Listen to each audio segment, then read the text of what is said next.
Hello नमस्कार दर्शकों, जनक serial में आप सभी का स्वागत है। बेल आइकन को प्रेस कर लीजिए, लाइक सब्सक्राइब शेयर करना ना भूलें। इंटरेस्टिंग एपिसोड को ऐसे ही देखते रहिए, नोटिफिकेशन ऑन कर लीजिए। आज के एपिसोड में जहाँ पे हम धृतमान जो होता है वो अनिरुद्ध को बोलता है, अनिरुद्ध जी जो भी है जल्दी कराना पड़ेगा क्योंकि घर के लिए निकलना है वरना लेट हो जाएगा। अनिरुद्ध बोलता है कि हाँ धृतमान तुम सही कह रहे हो, मैं अभी देखता हूँ, पता नहीं क्यों इतना लेट लग रहा है, समझ में नहीं आ रहा है। तभी यहाँ पे धृतमान बोलता है कि जाइए कोई बुला लाइए, और मेरी वाइफ होंगी अंदर सांझ बातें, उनको भी बुलाई लाइए। तभी सांझ बातें आती है, बोलती है धृति थोड़ा लेट होगा। तभी यहाँ पे सांझ बातें बताती है कि पराशर जी नहीं मिल रहे हैं, और झनक बोल रही जब तक पराशर जी से नहीं मिलेगी वो यहाँ से नहीं जाएगी, और इसमें हम क्या कर सकते हैं। तभी अनिरुद्ध बोलता है हाँ लेकिन पराशर यहीं कहीं होगा, हो सकता है वो कहीं दूर गया हो, आ जाएगा। तभी यहाँ पे सब लोग बोलते हैं पराशर भैया पर इतने जल्दी कहाँ जा सकते हैं, अभी तक तो यहीं पे थे रात भर शादी में, अचानक से कहाँ गए, हम उनको ढूंढ लाते हैं। तभी अनिरुद्ध बोलता है जाओ जल्दी से जल्दी जहाँ हो सके ढूंढ के लेके आओ। तभी वीरू बोलता है काम कर मंगल, तुम मेरी साइकिल लेके जाओ फटाफट, जहाँ पे भी पराशर भैया दिखे उनको ढूंढ के लेके आ। अनिरुद्ध जो होता है उसको शक हो रहा होता है कि कहीं पराशर शहर छोड़ कर नहीं चला गया। यह बात सखी को पता रहती, सखी बोलती मुझे पता है पराशर कहाँ गया, उसको टाइम लगेगा, झनक बिटिया को बोलो चले, अनिरुद्ध बाबू है ना वो अपना कर लेंगे जो भी इंतज़ाम करना है। तभी यहाँ पे सब लोग बोलते हैं सखी तुमको पता है पराशर कहाँ गया है। तभी यहाँ पे वो बोलती हाँ मुझे पता है, लेकिन अब बताने से क्या फ़ायदा, कल रात पुलिस आई थी और उसको जांच पड़ताल कर रही थी, इसलिए पराशर चला गया। उसको लगा कि झनक बिटिया की शादी में कोई आँच ना आए, और झनक बिटिया को भी ये बात समझनी पड़ेगी। और तुम लोग क्या ऐसे वो कर रहे हो, आज नहीं तो कल क्या झनक नहीं आ सकते मिलने के लिए, पराशर नहीं चला जाएगा। वैसे भी ऑलमोस्ट सारी रस्में हो चुकी हैं, अब पराशर को जाने दो, अभी तुम लोग चलो। उसके बाद यहाँ पे सांझबाती और धृतिमान बात कर रहे थे, जो गाँव वाले एक दूसरे से इतने कट्टर थे, जो अनिरुद्ध जी कितने खिलाफ थे, आज देखो उनका साथ दे रहे हैं। ये सब देखकर अच्छा लग रहा है। धृतिमान बोला सही कह रहे हो सांझ बाती। दूसरी तरफ हम देखते हैं कि यहाँ पे झनक और ऋषि की विदाई का समारोह स्टार्ट होता है, जहाँ पे सखी बोलती है झनक बेटिया तुम आती रहना ठीक है। तभी यहाँ पे झनक बोलती है बाबूजी होते तो अच्छा रहता है। सखी बोलती तुम्हें तो पता है पराशर को कहीं जाना पड़ सकता है अचानक से, कभी किसी को कुछ नहीं बताता है, तो तुम मुझसे गुस्सा मत होना ठीक है, कुछ दिन बाद तुम मुझसे चाहिए तो चलिए ना, नहीं तो हम सब लोग पराशर के संग चले आएंगे। तभी झनक बोलती है हाँ लेकिन आप सब लोग ध्यान रखो ठीक है, और देखना एकदम चौचक रहना, मेरे को याद मत करना, और वैसे भी मैं भी यहाँ आती रहूँगी, मुझे भी तो गांव की बहुत सेवा करनी है एक अच्छा डॉक्टर बनकर। आप सखी का की चिंता मत करना ठीक है, मैं जल्द से जल्द लौटूंगी। तभी यहाँ पे सखी का बोलती है कि मैं तुम्हारी अम्मा की जगह कभी नहीं ले सकी, लेकिन हाँ मैं तुम्हारी अम्मा से कम प्यार भी नहीं करती हूँ तुमको, मैं हमेशा से चाहती थी कि तुम मेरी हमेशा बेटी ही बनकर रहो, और आज तुम छोड़ के जा रही हो, मेरा दिल जल रहा है। तभी अनिरुद्ध बोलता है अरे अरे रोने की ज़रूरत नहीं है, यहाँ पे उस शहर में आपकी बेटी अकेली नहीं है, वहाँ पे उसका बाबा भी है जो उसका ध्यान रखेगा, और कभी ज़रूरत पड़ी तो वो अपने बाबा के भी घर आके रह सकती, बाबूजी के भी घर रह सकती, सखी काकी के भी घर। झनक के तो इतने सारे घर है, झनक को तो सोचना ही नहीं पड़ेगा। झनक जो थी बहुत ही मायूस रहती है, वो सबसे विदाई लेती है, और लावा पर्शन की जो परंपराएं होती है वो सब करती है जब एक बेटी अपना घर और गांव छोड़कर जा रही होती है। दूसरी तरफ हम देखते हैं कि यहाँ पे झनक जो थी उस कार में बैठ के सबसे गले मिलकर रोते हुए वो निकल जाती है। तभी यहाँ पे अनिरुद्ध दूसरी कार से जाता है, और ऋषि झनक जो होते हैं सेम कार से जाते हैं। गांव वाले जो होते हैं बस चाहते हैं कि झनक पूरे जीवन में खुश रहे, और वो एकदम मायूस होते हैं झनक के जाने से। झनक जो होती है वो ऋषि के घर आती है, पुतुल उसको उतारने के लिए आती है, घर में सभी लोग वेट कर रहे होते हैं। उसके बाद यहाँ पे काजू बादाम दौड़ते हुए आते हैं, झनक बोदी करके। ऋषि जो होता है उसके मन में खटक रहा होता है बहुत सवाल कि आज दीदी को जब वो ऐसे हालत में देखा तो उसको खुशी नहीं हुई, उल्टा वो दुखी हुआ, तो उसको दुखी ही क्यों होना था। ऋषि बार बार अपने सवालों का जवाब लेने की कोशिश कर रहा था, पर उसे नहीं समझ में आ रहा था कि आखिर ऐसा क्यों हो रहा था। मुझे तो इस बात से खुश होना चाहिए, लेकिन मैं खुश नहीं दिख रहा था, पता नहीं क्यों मेरे साथ ऐसा हो रहा था। तब मैं ये बात ही नहीं समझ पा रहा हूँ, और मुझे इस पे फोकस ही नहीं करना चाहिए। झनक के साथ मेरी शादी हो गई, झनक यही सोच रही थी कि शहरी बाबू उदास क्यों, कहीं वो अदिति दीदी के बारे में तो नहीं सोच रहे। मुझे भी कहीं ना कहीं अच्छा नहीं लग रहा है। कल को अदिति दीदी भी ब्याह होकर इस घर में आई थी, और आज मैं आई हूँ, मैं तो उनकी जगह लेने तो नहीं आई हूँ, लेकिन फिर भी एक अजीब सा डर सा लगा हुआ है। ऋषि झनक एक दूसरे को देखते हैं, जहाँ पे वो दोनों बिना एक दूसरे से कहे एक दूसरे की आंखों में जो सवाल उठे रहते हैं वो पढ़ते हैं। तभी ऋषि बोलता है कि मुझे लगता है झनक तुम मुझे समझोगे। झनक यही सोच रही होती कि सर अब उसमें आपकी कोई गलती नहीं है। तभी हम देखते हैं कि तनुश्री जो थी वो आरती का थाल लेके खड़ी रहती है और बोलती क्या हुआ, तुम लोग आगे बढ़ोगे या एक टुकुर टुकुर एक दूसरे को ही देखोगे। नीलू को देख के गुस्सा आ जाता है झनक को कि वो झनक को देखती है तो उसको बहुत ही गुस्सा आ रहा होता है। और जैसे ही नहीं उससे तनुश्री मांगती है बर्तन, तभी यहाँ पे दिया नीलू बोलती है ये आप खुद कर लीजिए, मुझे नहीं देना है इस लड़की को। उसके बाद यहाँ पे तनुश्री जो होती है वह अपनी सारी रस्म पूरी करती है और वो लोगों को थोड़ा थोड़ा मीठा खिलाती है और पानी पिलाती है। उसके बाद झनक और ऋषि जो होते हैं वो आशीर्वाद लेते हैं और घर में झनक जो होती है वो कलश गिरा के घर में अपनी एंट्री करती है, जहाँ पे इंदुमती बोलती है तुम वैसे भी साक्षात लक्ष्मी का रूप हो और आज तुम्हारी इस घर में पहला दिन है, तो तुम इस खुशियों से इस घर को हमेशा के लिए भर दो। तनुश्री भी बहुत ही खुश रहती है, झनक भी आखिर बहुत ही खुश रहती है। झनक आगे आगे कदम बढ़ाने लगती है, तभी पुतुल और मिष्टी आते हैं और बोलते बस 1 मिनट, तुम इसके आगे नहीं जा सकते। हाँ, तुम भले मेरी क्लासमेट हो, मेरी फ्रेंड हो, लेकिन अभी तुम इस घर की बहू हो और बहू बिना नेक दिए नहीं जाती ऐसे, और हमको नेक चाहिए तभी आप आगे जा पाओगे। तभी ऋषि बोलता है कि अरे ये सब क्या है, मैं इतना थक के आया हूँ और मिष्टी ये सब फालतू बातें मत कर, ठीक है, फटाफट झनक को लेके जाओ रूम में और मेरे को भी जाना है, मैं बहुत थक चुका हूँ। तभी यहाँ पे मिष्टी बोलती नहीं दादा, बोल दिया तो बोल दिया, अब हम इस घर की बेटी हैं और हम इस घर डिमांड कर सकते हैं। तभी साँझवाती बोलती हाँ, और शगुन की तो डिमांड लड़कियाँ नहीं करेंगी तो कौन करेंगे, और वैसे भी शगुन दे दो ना, और ज़्यादा नहीं तो एटलीस्ट 50,000 दो, 25,000 तो दे दो।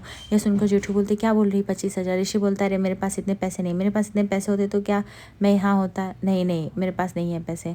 तभी यहाँ पे इंदुमती बोलती है क्या तुम लोग भी 25,000 कर रहे हो, झनक को जाने दो। और ऋषि क्या तू अगर पैसे नहीं देगा तो क्या झनक पूरी रात ऐसे ही खड़ी रहेगी, अच्छा लगता है क्या। साँझवती बोलती है अब बात हो गई तो हो गई, 25,000 रुपये से 1 रुपये कम नहीं। तभी यहाँ पे जेठू बोलते हैं एक काम कर 10,000 दे के पीछा छुड़ा। तभी ऋषि बोलता है कि ठीक है मैं वही सोचता हूँ, पर तभी मिष्टी और पुतुल नहीं मानते, बोलते नहीं बिल्कुल नहीं, 25,000 मतलब 25,000।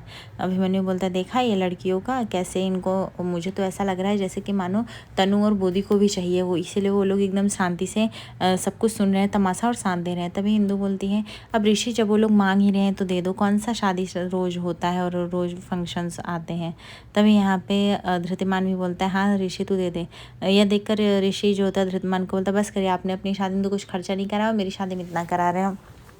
साँझवाती बोलती है ये तो नेक का सवाल है, अब खर्चा तो होगा, हालांकि मैं इस घर की बहू हूँ लेकिन लड़कियों के लिए तो मैं तो लड़ूंगी ही ना, मैंने जो बोल दिया सो बोल दिया। तभी यहाँ पे झनक बोलती है 1 मिनट कोई भी हल्ला नहीं करेगा, जाओ गाड़ी में मेरा पर्स लेके आओ काजू बादाम। उसमें इन्होंने आते टाइम कुछ कैश भरा था मेरे पर्स में, मुझे पता है उसमें बहुत सारे नोट मैं दे दूँगी। तभी ऋषि बोलता है पागल हो क्या झनक, तुम कभी भी कुछ भी बोलती हो, वो मेरे मेहनत के पैसे। झनक बोलती है बस शांत रहिए, अभी मैं बताती हूँ कौन से पैसे कैसे पैसे नहीं हैं। तभी यहाँ पे ऋषि रोक रहा होता है, झनक जो होती है ऋषि को डांट देती है। यह देखकर सभी लोग हंसने लगते हैं पति पत्नी की नोकझोंक को देख के। झनक बताती है कि अब सब लोग लीजिए, कितने चाहिए आपको, 25,000, ये लीजिए पूरे 25,000 इसमें गिन लीजिएगा, ठीक है। तभी ऋषि बोलता है बस करो तुम पर्स ला के तो समझेंगे नहीं। तभी यहाँ पे अरे झनक बोलती है अगर आपने पर्स मांगा ना तो मैं पूरे पैसे उठा के दे दूँगी। पुतुल बोलती है चलो आज का काम हो गया ऋषि, वेल डन, अगर झनक जैसी वाइफ रहेगी तो पक्का हमको सारा हक मिलेगा। तभी यहाँ पे झनक बोलती है आप ऐसा काहे कर रहे हैं, अगर पूरा भी पैसा उठा के देना पड़े ना तो भी मेरी शगुन का भी मैं दे दूँगी, आज वो लोग का दिन है और वो लोग का दिन ऐसे ख़राब नहीं होना चाहिए। तभी यहाँ पे मिष्टी और पुतुल एकदम से खुश हो जाते हैं। जेठू बोलते हैं देखा शादी करना ही बेकार है, मैं बोल रहा हूँ ना, और ऐसे औरतों के चक्कर में भी पड़ना। तभी धृतिमान बोलता है हाँ उस हिसाब से तो। अभिमन्यु बोलता है दादा भाई आप तो सबसे पहले पड़े हैं और इस गलती को तो सुधारना आपको ही चाहिए। तभी जेठू बोलते वो तो नहीं सुधर सकता अब गलती किसी से भी। दूसरी तरफ हम देखते हैं यहाँ पे अनिरुद्ध काफ़ी टेंशन में रहता है और अर्शी जो होती है वो चुपचाप बैठी रहती है। तभी वहाँ पे घर पे अदिति आती है और बोलती क्या हुआ, आप लोग ऐसे गुमसुम से बैठे हैं, कोई प्रॉब्लम हुई है क्या। तभी अनिरुद्ध बोलता है कि प्रॉब्लम कुछ नहीं हुई बेटा, तुम आ गए हो, तुम बताओ तुम ठीक हो। तभी यहाँ पे अदिति बोलती हाँ बाबा मैं ठीक हूँ, लेकिन किसी ने कुछ किया क्या, आप ऐसे शांति से क्यों बैठे, मुझे तो यही नहीं समझ में आ रहा है। तभी अनिरुद्ध बोलता है तुम्हारी माँ को लगता है कि सब कुछ मैं तुम्हारे साथ गलत कर रहा हूँ, तो प्लीज़ उनको समझाओ, उनको इतनी प्रॉब्लम हो गई है। तभी यहाँ पे अर्शी बोलती प्रॉब्लम क्या, अब तुम्हें समझ में नहीं आ रहा है, तुम बाप बेटी चले हो गड्ढा खोदने, तो मुझे तो समझाना पड़ेगा ना।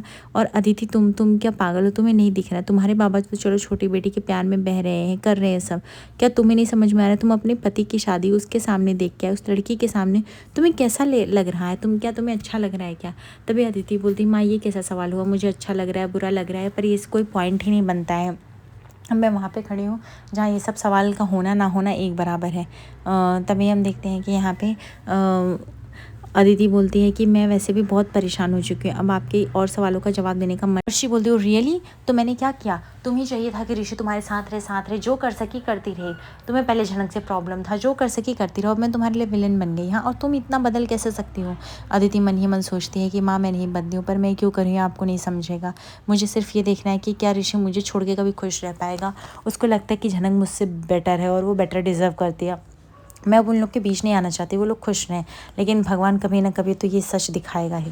दूसरी तरफ हम देखते हैं सांझबाती झनक को लेके आती है और यहाँ पे तनुश्री बोलती है झनक फटाफट तैयार हो जाओ, बहू भात के लिए जाना है, पार्लर वाली आएगी तैयार करेगी, इसलिए फटाफट रेडी होना पड़ेगा। और ये ऋषि कहाँ रह गया, इसको आ जाना चाहिए, अभी तक इतना टाइम लगा रहा है। तभी अभिमन्यु बोलता है क्या अब तुम लोग क्या इसके लिए पार्लर जाओगे? मुझे तो समझ में नहीं आता वहाँ पर लेवा पोती करने के लिए जाता कौन है।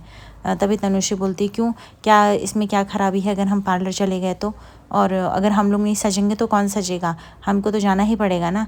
तभी अभिमन्यु बोलता है कि देख रहे हैं दादा भाई, अब इनको पार्लर जाना है और तो और पार्लर में जाके पता नहीं क्या करना है। रहेंगी तो वो लोग वैसे ही दिखेंगी, वो पाउडर लगा के आएंगे, वो समझ में भी नहीं आएगा कौन आया है कौन नहीं है, और सबका 10-10 हज़ार है। बताओ ये कहाँ से पैसे हैं, कहाँ से दूँ? तभी इंदु बोलती है कि तो क्या हुआ, अगर हम तैयार हो जाएंगे तो घर की बेटे की शादी है, हमारा तो तैयार होना बनता ही है। झनक बोलती है हाँ काका, और वैसे भी साल में एक बार शादी आती है तो तैयार तो हो ही सकते हैं ना सब लोग, क्या ही खराबी है।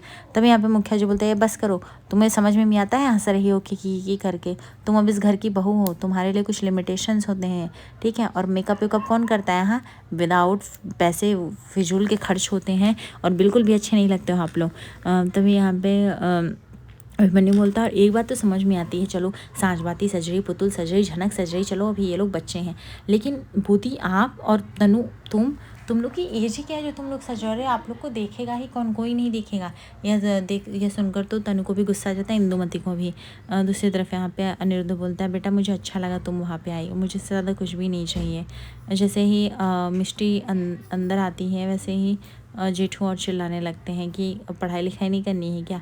दूसरी तरफ हम देखते हैं कि अर्शी बोलती है कि जो भी अच्छा कर रहा है नहीं कर रहा है समझेगा कि कितना लाइफ में जहर घुल गया। तभी यहाँ पे अंजना और जेठू बोलते हैं कि मून समझदार है, अगर मून इस सब कुछ करना चाहती तो ये उसके ऊपर है। अर्शी तुम उसे गुमराह नहीं कर सकती हो, किसी चीज़ को ज़ोर ज़बरदस्ती से बांध के नहीं रखा जा सकता। वो ऋषि के साथ ज़ोर ज़बरदस्ती से तुम्हारे साथ जैसे तुम अनी के साथ हो वैसे तो नहीं ही रहना पसंद करेगी। तभी यहाँ पे अर्शी बोलती है आप लोग कुछ ज़्यादा ही बोल रहे हैं।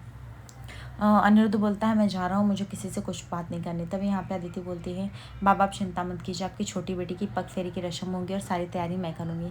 आज रात के एपिसोड में देखते हैं जहाँ पे अदिति जो थी वो ऋषि और झनक को बुलाती है, बट यहाँ पे अर्शी अपनी चाल से कामयाब होकर जहर दे देती है, जो कि पीते ही झनक की हालत ख़राब होने लगती है और अचानक से झनक के मुँह से झाग निकलने लगता है। देख के ऋषि अदिति को धमकी दे देता है। आगे एपिसोड पर मेरे दर्शकों लाइक और सब्सक्राइब करिए फॉर मोर अपडेट्स। धन्यवाद।